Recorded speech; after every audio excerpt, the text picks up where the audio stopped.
جنات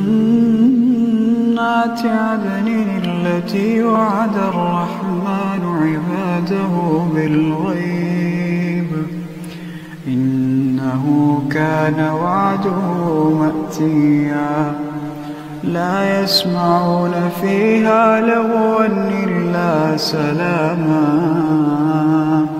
ولهم رزقهم فيها بكرة وعشيا تلك الجنة